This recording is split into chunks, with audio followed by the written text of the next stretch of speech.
Les titres du journal, session du Conseil supérieur de la magistrature ce matin au palais présidentiel. La réunion présidée par le chef de l'État en sa qualité de président du Conseil supérieur de la magistrature a passé en revue les maux qui minent l'appareil judiciaire dans notre pays. Dans l'actualité également, la visite technique effectuée cet après-midi à l'aéroport Léomba par le président de l'Union des Comores, Dr Ikililou Douanine, a eu des entretiens avec Raymond Dongsima, le Premier ministre gabonais, qu'il a accueilli à sa descente d'avion. Mesdames, Messieurs, bonsoir et merci de choisir Gabon Télévision pour vous informer. Vous êtes naturellement les bienvenus. La session du Conseil supérieur de la magistrature en ouverture de cette édition d'information, session qui a donc tenu ses assises ce matin au palais présidentiel.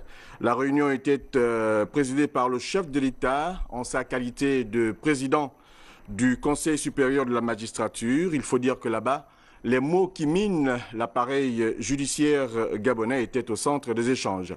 Bienvenue Miko, Lambert Pori, Armand Moupende, Cédric Alika. Compte rendu.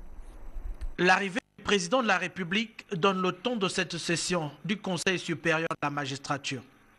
Dans un contexte de réforme de l'institution judiciaire, la présence du chef de l'État, président du Conseil supérieur de la magistrature ici, est l'expression de son engagement à garantir l'indépendance à la justice pour la crédibiliser davantage, conformément à la loi fondamentale inspirée des principes démocratiques.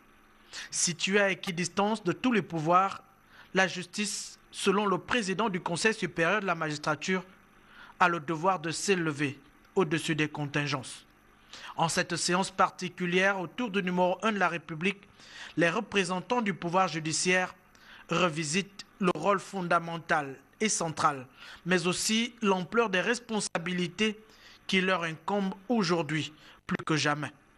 Au moment où le pays s'engage sur la voie de l'émergence, la crédibilité de la justice, l'une de nos institutions majeures, est un gage d'équilibre et de stabilité pour les investisseurs et les partenaires étrangers.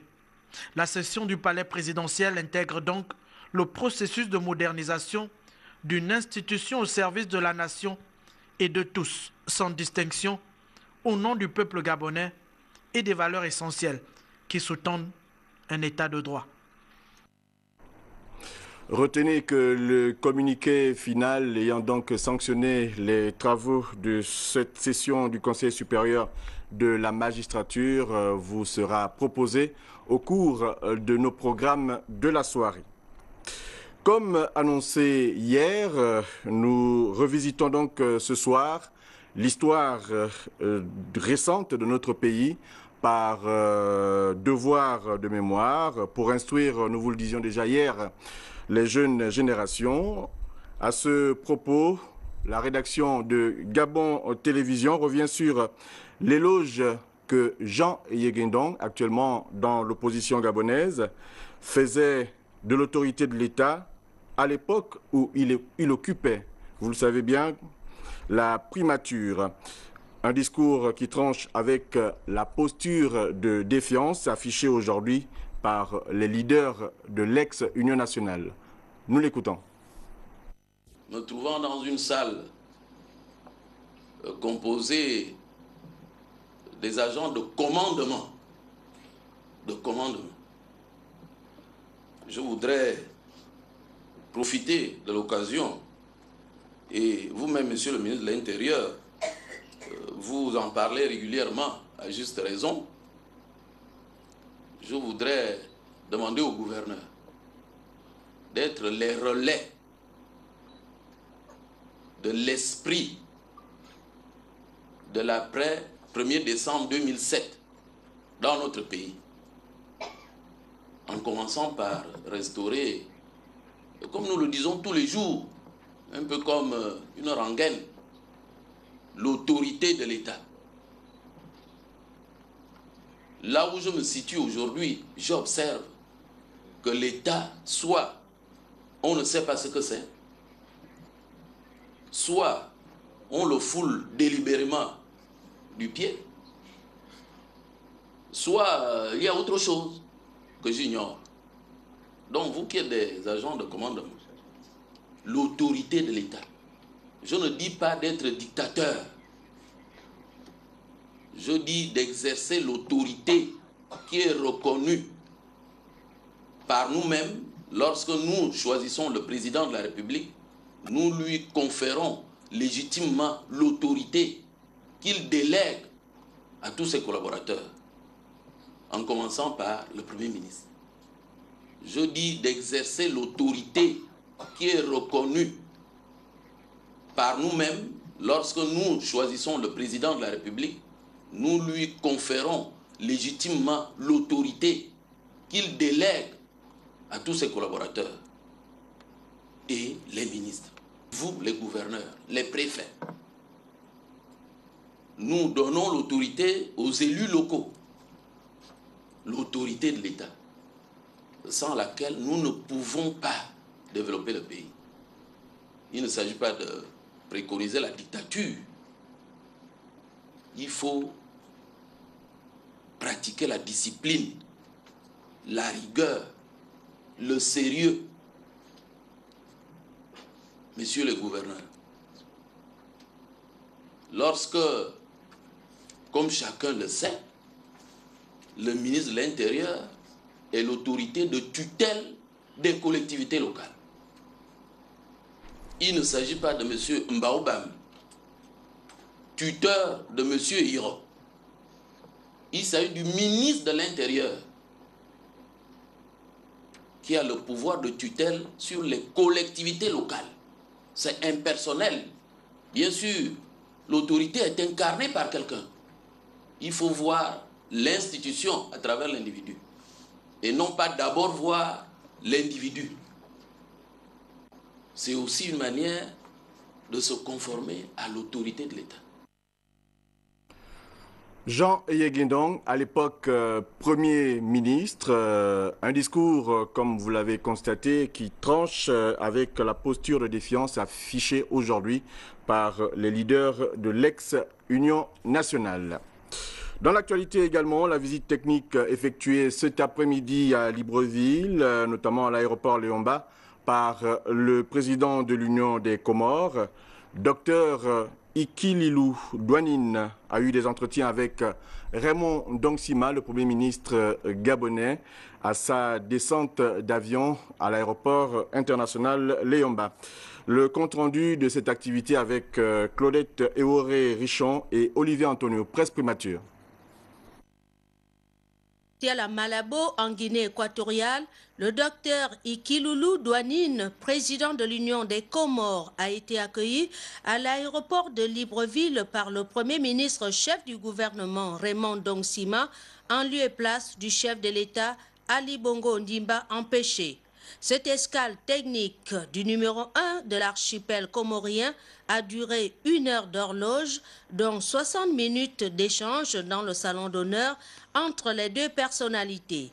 Des sujets d'intérêt commun ont certainement figuré en bonne place de cet entretien. Le Gabon et l'Union des Comores, deux pays africains, ancienne colonie française, membres de l'Organisation internationale de la francophonie et de l'Assemblée parlementaire de la francophonie, etc. Autant de dénominateurs communs qui ne peuvent que renforcer les relations d'amitié et de fraternité entre nos deux États et leurs présidents respectifs. Après Libreville, le chef de l'État comorien marquera deux autres arrêts techniques à Addis Abeba en Éthiopie et à Nairobi au Kenya. Sur le plan international, on parle également politique. C'est aujourd'hui qu'a été donné le véritable coup d'envoi de la Convention républicaine en Floride. Nous sommes bien aux États-Unis. Premier temps fort donc avec la désignation du candidat. Sans surprise, Mitt Romney a obtenu son passeport pour la présidentielle de novembre prochain. Il faut dire qu'à 70 jours donc de cette élection, Mitt Romney a donc été jugé coude à coude dans les sondages avec Barack Obama. Les républicains espèrent que cette convention lui donnera l'élan nécessaire pour dévancer le candidat démocrate. Chez nous, le secrétaire général adjoint chargé donc de la communication au ministère de l'économie numérique, de la communication et de la poste communique les responsables des organes de presse ayant bénéficié de la subvention d'aide à la presse exercice 2011 sont invités à produire les justificatifs, c'est-à-dire ordre de virement du Trésor public et autres documents comptables ou bancaires auprès du secrétariat général adjoint 1 chargé de la communication du ministère de l'économie numérique, de la communication et de la poste demain jeudi 30 août au plus tard. Sans ces justificatifs, les organes de presse retenus par la commission de réflexion sur les critères de répartition de la subvention d'aide à la presse, reliquat donc exercice 2011 et subvention exercice 2012 ne seront pas pris en compte. Alors, rapidement, allez fournir des justificatifs pour le paiement de ces arriérés. Nous allons parler politique encore une fois, mais cette fois au Gabon avec Thomas Essingé en tournée parlementaire dans son giron politique du premier arrondissement de Libreville. Il s'agit donc pour le sénateur de faire le compte-rendu de la dernière session au niveau donc du Sénat Omar Bongo Ondimba, le compte-rendu de nos confrères de Télé Africa. Arrondissement de Libreville, que le vénérable Thomas Essingé a démarré sa tournée parlementaire. Un exercice qui lui a permis de prendre langue avec les populations de son siège, rendre compte du travail abattu au Sénat allant dans le sens de l'amélioration des conditions de vie des populations. Nous avons vraiment cette responsabilité de venir rendre compte à nos populations de tout ce que nous avons pu faire. Surtout, l'objectif, c'est de venir rendre compte un peu des différentes lois que nous avons pu voter pendant nos travaux. J'ai parlé principalement de quelques lois. Je n'ai pas vraiment énuméré toutes les lois votées, mais je me suis un peu appesanti sur les lois comme la décentralisation. Pardon, j'ai plutôt parlé sur la biométrie, parce que c'est l'actualité du jour. Tout le monde vraiment en parle. Surtout que nous sommes à l'approche encore des nouvelles échéances, les élections locales. Alors il fallait que je puisse vraiment éclairer la population, ma population, pour leur faire comprendre qu'effectivement, cette loi que tout le monde vraiment voulait absolument qu'on la vote, elle est déjà votée. Se prononçant sur l'actualité politique, les revendications de l'opposition gabonaise, Thomas Essingé a dit être totalement opposé à la tenue dans notre pays d'une conférence nationale souveraine. Parlant de la conférence nationale, si je peux commencer par ça, la conférence nationale, en principe, nous avons tous suivi les interventions des uns et des autres, particulièrement du conseiller Bilé Binze, au niveau de la présidence, qui a expliqué que nous ne sommes pas vraiment, il n'y a pas une situation qui doit nous amener justement à aller à une conférence nationale. Il faudrait qu'il y ait une situation exactement qui doit le faire. Nous sommes passés, nous avons fait les élections. Tout s'est bien passé. Nous sommes quand même un pays de droit. Nous votons les lois, nous devons les respecter. Ce n'est pas quand même normal qu'une loi qui a été votée ou bien un travail qui a été fait, approuvé par tout le monde, après tant d'années d'exercice déjà, qu'on se lève toujours pour dire qu'on va encore aller à une conférence nationale. Il s'agit de quoi? La conférence nationale par rapport à quoi? Qu'est-ce qui a été constaté? Et pourquoi cette conférence nationale? La présente tournée du vénérable Thomas Essingé, terminée dans la joie, se poursuivra ce vendredi dans d'autres quartiers du premier siège, premier arrondissement de la commune de Libreville.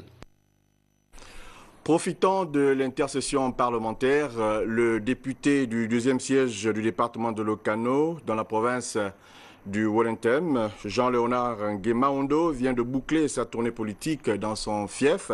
Il faut dire que là-bas, l'élu PDG a fait à sa base le compte-rendu des travaux parlementaires. C'est le constat de Simon Bolivar Ibinga Bagena.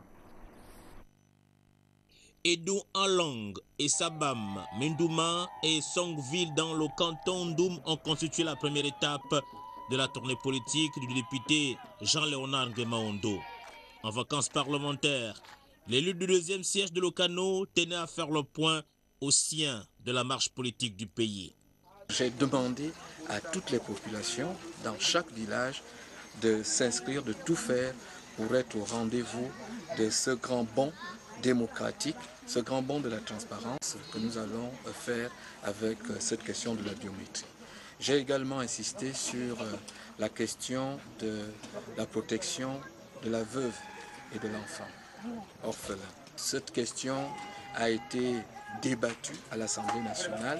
La première dame du Gabon en a parlé. Elle a fait une communication importante au niveau de l'Assemblée nationale. Et ça aussi, j'en ai parlé. Et parallèlement, mettre un accent particulier sur la question de l'unité nationale, sur la question de la réconciliation avec la République, sur la question de la non-violence, l'importance de s'entendre, l'importance de comprendre que le Gabon est un pays qui nous appartient à nous tous. La loisivité étant la mère des vices, surtout en cette période de vacances, l'élu du peuple a occupé les jeunes de sa commune en sponsorisant un tournoi de football. L'unité d'un peuple passe aussi par le sport. Le football, c'est un sport fédérateur, c'est un sport que nous exploitons ici comme prétexte pour faire en sorte que tous les citoyens gabonais vivant en exil puissent se réconcilier avec la République. Une initiative saluée par le comité d'organisation. Au nom de la structure dont j'ai le privilège de diriger, je remercie très sincèrement l'honorable député. Et comme il nous a promis de le faire tous les ans. Monsieur l'honorable a mis tout ce qu'il a pu mettre pour nous satisfaire. Le parlementaire du deuxième siège de Locano a offert un repas à sa base auquel s'est joint les autorités locales et opérateurs économiques. Même exercice pour le député de la Haute-Bagno. Nous sommes dans la province de la Nyanga. Edgar Anissé Mbumbu Miyakou a sillonné pendant plusieurs jours quartiers et villages de sa circonscription politique pour remercier les populations et transmettre le message de soutien de l'action politique du président de la République. Patrick Simangoy, Idriss Mungala, compte rendu. Le département de la Haute-Bagno dans la province de la Nyanga a reçu son élu, le député du siège unique, Anissé Edgar Mbumbu Miyakou. Une tournée de compte-rendu parlementaire qui a successivement conduit l'honorable Mbumbu Miyakou dans les quartiers de la commune de Ndindi et les villages de la Haute-Bagno.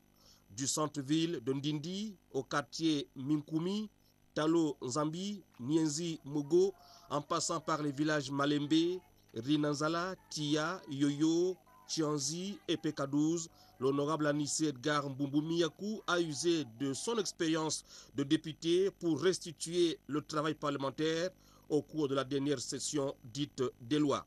La loi sur la biométrie et celle en cours d'adoption sur la veuve et l'orphelin à l'Assemblée nationale ont constitué les temps forts des échanges entre le député et les populations. La première dame estime que lorsqu'un mari décède, la veuve et les enfants sont souvent spoliés, c'est-à-dire qu'on leur arrache tout. Parce qu'ils ne sont pas mariés, parce que ceci, cela, et même ceux qui sont mariés. Les parents du mari viennent, ils prennent tout, ils amènent. On dit trop, c'est trop. Il faut prendre maintenant une loi pour arrêter ce genre de comportement. C'est le distingué camarade Ali Bongo Ondimba qui est le président de la République. C'est donc lui qui prend les décisions. Si nous voulons le développement de notre village, nous devons faire avec le président Ali Bongo Ondimba. Donc vous ne vous êtes pas trompé dans votre choix en m'élisant à l'Assemblée nationale. Nous avons envoyé un signal fort au président. Il a certainement noté et nous attendons de voir ce qu'il fera pour notre département. Une tournée riche en enseignements que l'honorable Anissé Edgar Mbumbu Miyakou vient d'effectuer dans son fief politique qui demeure à ce jour un bastion du Parti démocratique gabonais. Je voudrais simplement vous entretenir sur deux des principales lois qui ont été prises au niveau de l'Assemblée. La première loi qui me paraît fondamentale, qui paraît importante, c'est la loi sur la biométrie. Donc la biométrie a pour objectif d'effacer les doublons. Les doublons, c'est quoi? C'est ce que je venais de vous expliquer. On se retrouve inscrit 2 fois, 3 fois. C'est des choses qui ne paraîtront plus. dans le fichier électoral. Il n'y aura qu'un seul électeur pour un seul centre de vote. L'appel lancé par le député en faveur de la consolidation de l'unité et la cohésion sociale autour des acquis de la contrée grâce à la politique réaliste poursuivie et dynamisée par le chef de l'État Ali Bongo Ondimba a été reçu 5 sur 5 par les populations de Ndindi et de la Haute-Banio. Commémoration de l'accession du Gabon à la souveraineté internationale. On en parle encore dans cette édition d'information. Le 17 août 2012 à Ndindi, dans la Haute-Banio, province de l'Anyanga, nous y restons. Une célébration sous le signe de la solidarité et de la cohésion. C'est le préfet du département qui a donc présidé le défilé circonstanciel. Patrick Simanga et Idriss Mongala.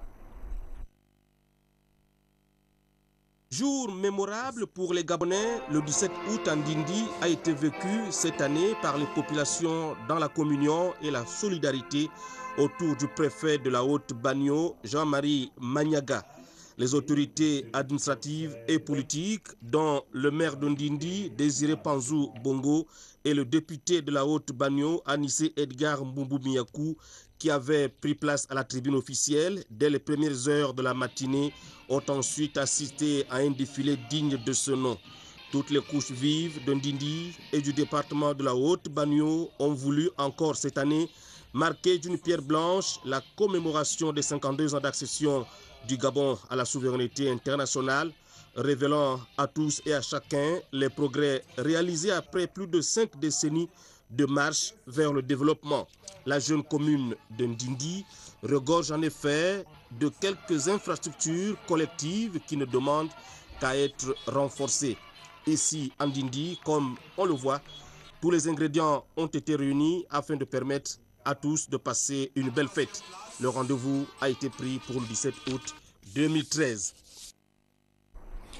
À Aboumi, chef-lieu du département de Baï-Bricolo, l'on a également célébré, c'est une partie donc de la province du Haut-Ogoué, l'on a également célébré là-bas dans l'allégresse totale les 52 ans d'indépendance du Gabon. C'était en présence des autorités administratives et politiques de cette localité. Le compte rendu nous est fait ici par Henri Nestor Ndjavé, les images de Rodrigue Bassiro.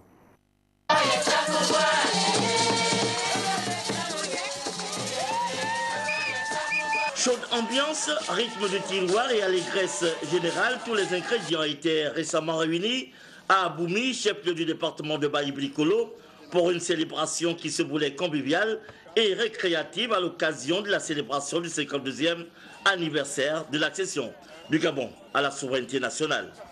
Comme à l'accoutumée, le défilé militaire et civil qui s'est déroulé à la place des fêtes a constitué l'un des temps forts de ces festivités dans cette localité. Festivités présidées par le préfet représentant, le gouverneur aux côtés duquel s'y sont ajoutées les autorités politico-administratives locales. Le député, les populations, elles aussi venues nombreuses, vivent l'événement en direct. Le drapeau hissé, l'hymne national exécuté, est intervenu la revue des troupes suivie des décorations des récipiendaires et la remise des médailles au chef de village. Le défilé, quant à lui, a été ouvert par les forces de sécurité et dans l'ordre de passage, toutes les composantes de la société, les services administratifs, les travailleurs, les associations, les groupes socioculturels et même les sportifs. Arborant leurs plus beaux atouts, les uns et les autres ont tenu au cours de leur passage devant la tribune officielle à marquer leur présence en apportant une touche particulière. Même la forte chaleur n'a pas entamé l'enthousiasme des différents acteurs. Autant d'originalités qui ont arraché des ovations du public. Un repas a été servi en soirée au domicile du préfet de la localité. Tout est bien qui finit bien. Rendez-vous a été pris pour l'année prochaine à l'occasion du 53e anniversaire de l'indépendance du Gabon. C'est également pour permettre aux populations du village Andjogo que le ministre de la Défense nationale vient donc d'offrir un important don en matériel audiovisuel et un groupe électrogène à ces populations. C'était donc une activité qui s'est déroulée dans la foulée des fêtes du 17 août. Mais avant donc de passer à la remise de ce don, nous allons vous proposer le village Andjongo dans son vécu quotidien. Là-bas, on parle bien sûr de difficultés d'accès à l'eau potable et à l'électricité. Le constat nous est fait ici par Ahmed Mouyaka. Situé à près de 62 km de Franceville et avec une population estimée à 4200 âmes, le village Andjongo, comme la plupart des localités du Haut-Ogooué, fait face aux problèmes d'eau et d'électricité. Ici, le groupe électrogène est hors d'usage depuis plus d'1 an. Les installations hydrauliques villageoises n'assurent plus comme il se doit la fourniture en eau potable pour les besoins des populations. Nous avons plusieurs difficultés. Nous avons un problème de courant. Nous avons 2 pompes qui ne marchent plus. Andjongo est divisé en 4. Donc nous avons 4 pompes, il y a 2 qui ne marchent plus. Et donc d'autres personnes vont jusqu'en bas là-bas pour puiser de l'eau, parcours de longue distance. Et à la poussière. À part, c'est quand avant-hier qu'on a eu la pluie ici, là. C'est quand même bien, là, il n'y a même plus vraiment la poussière. Cette situation n'est pas désespérée et comme le rassure ici le chef de canton. Oui, effectivement, c'est vrai. Et puis, puisque vous le constatez de vous-même, nous parlons de courant. Nous avons fait un cahier de charge la fois dernière lors de la visite républicaine du chef de l'État. Et je pense que les fruits commencent à tomber. Lorsque vous partez de Franceville pour Okonja, vous avez vu les poteaux. Nous voyons que le Gabon bouge, le Gabon en chantier. Et il n'y aura pas, comment on appellerait ça, un district ou un département ou une province qui ne sera pas prise en compte par la politique de l'émergence, c'est-à-dire le développement. District de Lekabi dans le département de Lampassa, chef-lieu Andjongo, c'est aussi 22 villages pour 5 regroupements de villages repartis en 2 cantons. Et voilà donc, après ces difficultés constatées, nous en venons donc à ce don du ministre de la Défense aux populations du village Andjongo pour soulager ces dernières, mais également leur permettre de suivre l'actualité sur le plan national et international avec donc cet important don en matériel audiovisuel et d'un groupe électrogène. La scène s'est déroulée à la salle d'écoute de ce village. Ahmed Mouyaka, Arnaud Mungue. Pour répondre à un besoin exprimé par les populations du village Andjongo que le ministre Rufin Pacom Ondjonga a remis à travers son directeur de cabinet Jean-Christophe Mundjigi un don composé d'un groupe électrogène, un téléviseur écran placement avec tous les accessoires et un abonnement Canal+. Il s'agit d'apporter un tant soit peu de la gaieté dans cette maison d'écoute d'Andjongo et permettre aux populations d'être en phase avec les informations du pays et du monde. Merci. Au nom du député du 10e siège empêché, M. Bernard Zouba, je tiens ici à remercier le camarade membre du bureau politique pour le soutien qu'il ne cesse de mettre à l'endroit de populations du département de Lampassa, notamment le 2e siège, en particulier le village Andjongo, qui vient d'être doté d'un téléviseur placement, d'un groupe électrogène pour alimenter, afin de le mettre en phase de la communication, des effets, tout ce qui se passe au niveau international ou national. Nous sommes avec notre fils, qui est actuellement le ministre de la Défense. Il nous donne l'exemple. On le poursuit, on est sûr de ce qu'il fait, qu'il continue dans une bonne voie, que tout le monde lui supporte. Avec la grâce de Dieu, je vous remercie. Même geste au village Ebala, situé à quelques encablures de Franceville. Que le Tout-Puissant garde bien le ministre Ondjonga. C'est tout un grand sentiment de satisfaction et pour cela, nous continuons toujours à le soutenir jusqu'à la fin. paix, développement et partage. C'est ce credo qui guide les actions du ministre Rufin Pacom Ondjunga à l'endroit de ces populations, en entendant que très vite, des solutions pérennes soient trouvées par le gouvernement dans le cadre de la politique générale du chef de l'État. Du sport pour la fin de cette édition d'information avec la 11e édition du tournoi de l'émergence d'Indy 2012. Une finale remportée par FC Selika de Tia qui affrontait donc l'équipe de Malembe au stade de la commune. Une rencontre suivie par Patrick Simangoy et Idriss Mungala. Initié depuis 11 années, le tournoi de Ndindi, dit de l'émergence, est un moment unique pour les filles et fils de la Haute-Banio de communier autour des valeurs chères aux Gabonais, l'unité, la solidarité, le partage et la paix sociale. La présence du député Anissé Edgar Mbumbu-Miakou au stade de Ndindi a suffi pour galvaniser le tournoi et surtout les deux heureux finalistes, FC Selika du village Tia et l'équipe Malembe, qui ont su tirer leur épingle du jeu à la grande satisfaction des supporters. La finale, âprement disputée, a été une occasion pour les 22 acteurs d'étaler leurs connaissances tactiques et techniques, ont rythmé ce match plein devant un public venu nombreux assister à une belle partie de football. Le temps réglementaire n'ayant pas départagé les deux équipes, c'est l'épreuve des tirs au but qui déterminera le tournoi de l'émergence Ndindi 2012. FC Selika de Tia a eu raison de Malembe. Nous voici à la fin de notre tournoi de la solidarité pour l'émergence.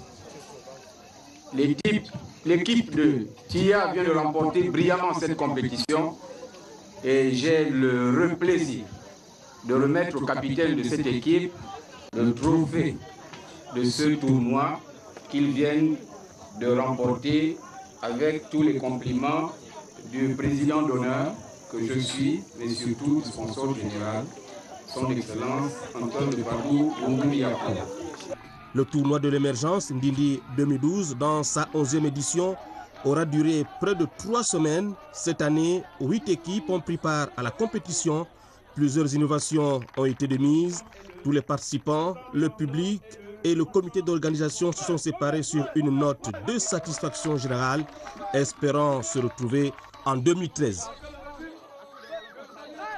Cette brève sportive pour définitivement clore cette édition d'information avec le jubilé de l'ancien international gabonais de boxe Alain Ota, jubilé donc organisé au Carrefour Rio en présence d'une belle brochette d'anciens pugilistes.